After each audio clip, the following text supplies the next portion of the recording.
जय श्री राम मित्रों, आपका स्वागत है आपके YouTube चैनल सनातन भक्ति सागर पर। हम लोग लंका कांड को देख रहे हैं, जिसमें भाग नंबर 5 देख रहे हैं। पिछले भाग यानी भाग 4 में हम लोग देख चुके थे कि किस तरह मंदोदरी बहुत समझाती है कि आप राम के शरण में चले जाइए, लेकिन रावण अहंकार में आकर वो बोलने लगता है मंदोदरी को ही कि तुम क्यों डर रही हो, बताओ मेरे जैसा कोई योद्धा है संसार में। मैंने सुर नर देवता सभी को जीत कर रखा है, अब कोई है मेरे सामने, बताओ। अहंकार में वो अपने बारे में ऐसा कहने लगता है कि तुम व्यर्थ ही डर रही हो, आखिर तुम्हारे अंदर ऐसा डर क्यों आया, मेरे जैसा कोई योद्धा है संसार में अभी। उसके बाद का चौपाई देखिए क्या है मित्रों। नाना विधि ते ही कहेसी बुझाई, सभा बहोरी बैठ सो जाई। मंदोदरी हृदय हृदय अस जाना,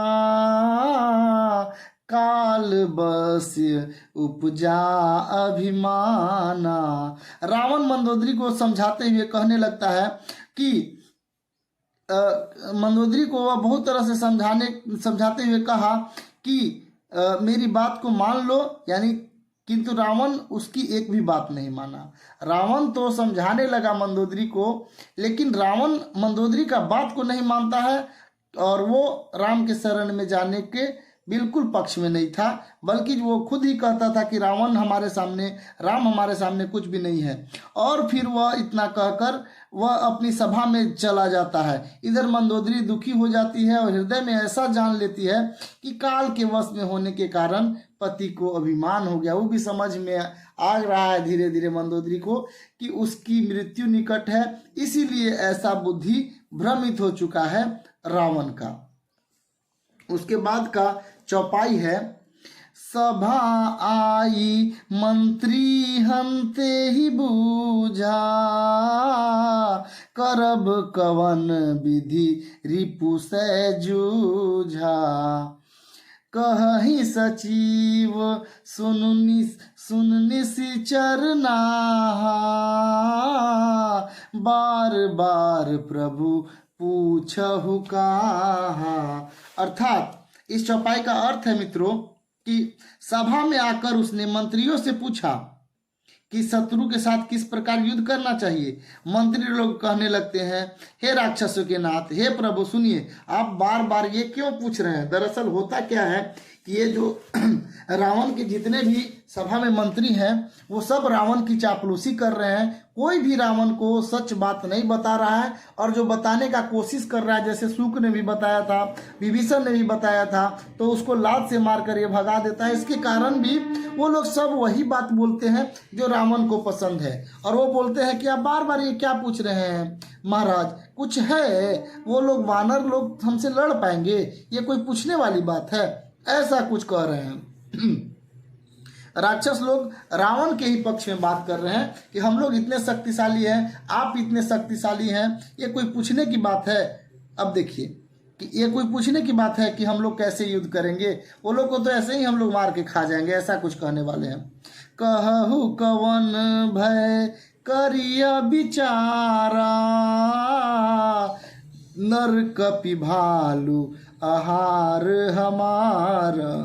तो कहने लगते हैं कि इसके मंत्री लोग कि कहिए तो ऐसा कौन सा बड़ा भय है जिसका आप विचार किया जाए, किस बात पर चर्चा किया जाए। भय की बात ही क्या, मनुष्य और वानर भालू तो हमारे भोजन की सामग्री है। वो राक्षस लोग जो थे यानी मंत्री लोग, वो बताने लगते हैं कि अरे क्या भय का बात है प्रभु, आप क्यों भयभीत हो रहे हैं, डर की कहाँ बात है, वानर भालू को तो हम लोग हमेशा खाते रहते हैं, ये तो हमारे आहार हैं, ये कोई बड़ी बात नहीं है। ऐसा कुछ बोल के लोग रावण को और भी प्रसन्न करने का कोशिश करते हैं। उसके बाद का दुआ है, देखिए, सबके वचन सुनी कह, सबके वचन श्रवण सुनी कह प्रशास्त कर जोरी, नीति विरोध न करिय प्रभु, मंत्री न मति अति थोरी, मंत्री न मति अति थोरी। इसमें भी एक प्रहस्त नाम का उसका लड़का है, रावण का बेटा है, वो देखिए लेकिन सच बात कहता है। देखिए वो कह रहा है कि कानों से सबके वचन सुनकर ये सब बात जब सुनता है तो रावण का पुत्र प्रहस्त हाथ जोड़कर कहने लगता है कि हे प्रभु, नीति के विरुद्ध कुछ भी नहीं करना चाहिए, मंत्रियों में बहुत थोड़ा बुद्धि है। वो बोलते हैं कि हे प्रभु, नीति के विरुद्ध कोई काम मत करिए, ये मंत्री लोग बुद्धिमान नहीं है, मंत्रियों के पास बुद्धि नहीं है। यानी मंत्रियों के बातों से वह खुश नहीं था और उसके बातों के पक्ष में वो नहीं था प्रहस्त। वो बोलता है, कहहि सचिव सठ ठाकुर सोहाती, नाथ नपुर आओ एहि भांति, बारिधि नाधि एक कपि आवा,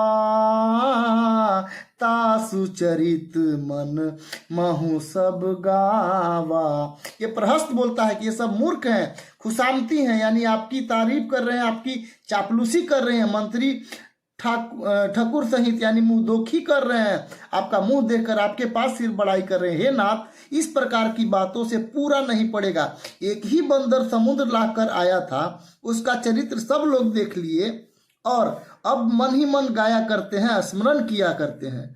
वो बोल रहे हैं कि ये जो राक्षस हैं, इनसे पूछिए कि एक ही वानर आके इतना उत्पात मचा दिया था और ये लोग कह रहे हैं कि डरने की कोई बात नहीं है। और भी आगे देखिए कहता है, कितना प्यारा, वो बहुत अच्छा बात कह के समझाने का कोशिश कर रहा है कि जब आहार सब लोग थे तो उसको क्यों नहीं खाए। जो बंदर आया था यानी हनुमान जी के बारे में वो कह रहे हैं। देखिए अगला चौपाई में उसका वर्णन होने वाला है। क्षुधा न रही तुम्हि कब काहू, जारत नगरु कस न धरि खाहू, सुनत नीक आगे दुख पावा, सचिवन असमत प्रभु सुनावा। उस समय तुम लोग ये बोल रहे हैं कि जब तुम लोग कह रहे हो कि वो लोग हमारे आहार है वानर, तो उस समय तुम लोग कहाँ थे? किसी को भूख नहीं लगी थी? जब बंदर लोग के बारे में तुम कह रहे हो कि बंदर तुम्हारा भोजन है, तो नगर उस समय जला रहा था एक वानर आकर, तब उस समय क्यों नहीं खा लिए थे? इन मंत्रियों को ऐसी सम्मानित सुनाई है जो सुनने में अच्छी लगती है, जिससे आगे चलकर बहुत दुख पाना होगा। अर्थात वो कहता है कि प्रभु, इन वानरों से आप पूछिए कि जब आहार है हमारा बंदर राक्षसों का, तो जब आया था और लंका को जला रहा था तो किसी को भूख नहीं लगी थी? वो लोग क्यों नहीं उसको पकड़ कर खा गई? ये मंत्रीगण सिर्फ आपका मुंह देखकर आपके सामने आपकी तारीफ कर रहे हैं, जो सुनने में तो अच्छा आपको लग रहा होगा, जो सुनने में अच्छा होता है, लेकिन वो बाद में बहुत दुख देगा। बहुत अच्छा, एकदम सही बात बोल रहा है प्रहस्त, जो रावण का बेटा है। जेहि बारिश बंध्याओ हेला, उतरे उसेन समत सुबेला, शोभनु मनुज खाब हम भाई, बचन कहीं सब गाल फुलाई।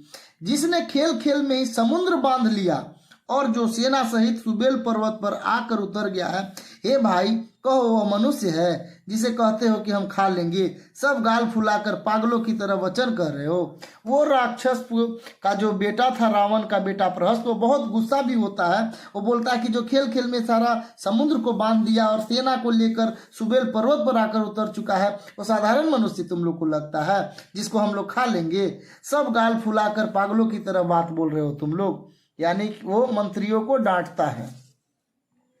तात बचन मम सुनु अति आदर, जनि मन गुनहु मोहि करि कादर, प्रिय बानी जे सुनहि जे कहही, ऐसे नर निकाय जग अहि। बोलता है, हे तात, मेरे वचन को बहुत आदर से, बड़े गौर से सुनिए। वो प्रहस्त रावण का जो बेटा है, वो अपने पिता रावण को कहता है कि मेरे बात को बड़े आदर से सुनिए, मुझे मन में कायर समझ लीजिए।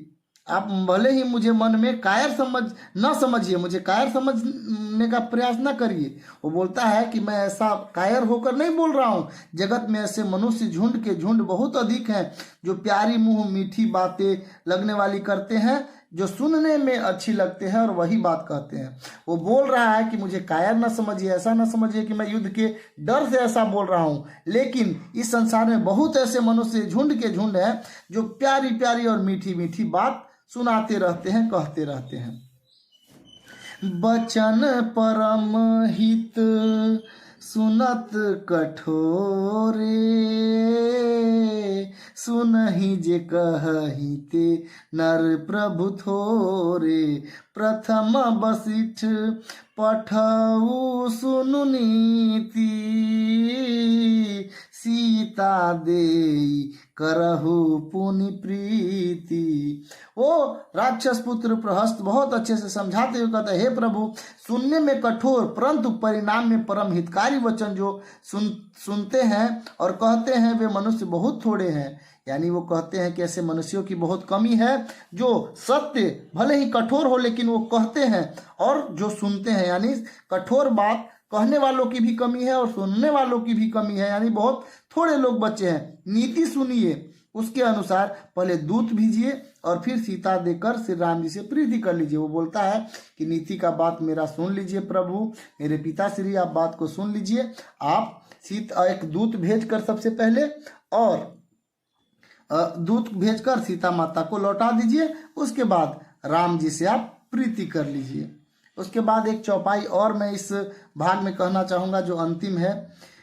नारी पाई फिर जाही जय, नारी पाई फिर जाही जय, तो नत बढ़ई अरारी, नाही तत्सन्मुख समर मही, तात करी हठी मारी। इसका अर्थ देखिए क्या है मित्रों, कि यदि वे स्त्री पाकर लौटा देते हैं तब व्यर्थ का झगड़ा न बढ़ाइए, नहीं तो यदि न फिरे तो हे तात सम्मुख युद्ध भूमि में उनसे हठ पूर्वक और डट कर मारकाट कीजिए।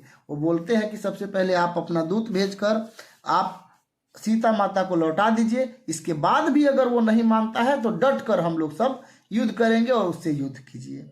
यानी प्रहस्त बहुत समझाने का प्रयास किया, काम तो बहुत अच्छा प्रहस्त बोलता है, लेकिन बोलना और सुनना ये बात जब दोनों बात समझे, कहा जाता है एक ने कही दूजी ने मानी, कहे कबीर दोनों ज्ञानी। अर्थात कबीरदास जी कहते हैं कि एक कहे और दूसरा मान ले तो दोनों ज्ञानी कहलाते हैं। लेकिन जो प्रहस्त कह रहा है हमको तो नहीं लग रहा है कि रावण मानने वाला है उसका बात। और आगे देखिए क्या होने वाला है, देखेंगे अगले भाग में। तब तक के लिए बहुत बहुत धन्यवाद प्यारे साथियों। उम्मीद कर रहे हैं कि आपको हमारा ये जो रामचरितमानस का पाठ है अच्छा लग रहा होगा और प्रत्येक भाग का आनंद आप ले रहे होंगे और ज्ञान भी बढ़ रहा होगा। और आप अपने मित्रों और दोस्तों के साथ जरूर शेयर करें। आपको हर एक वीडियो नजर आएगा लंका कांड का, और 1 से Z तक यानी रावण वध तक, और जितना हो पाएगा मैं बनाने का प्रयास करूंगा। बहुत बहुत धन्यवाद। जय श्री राम।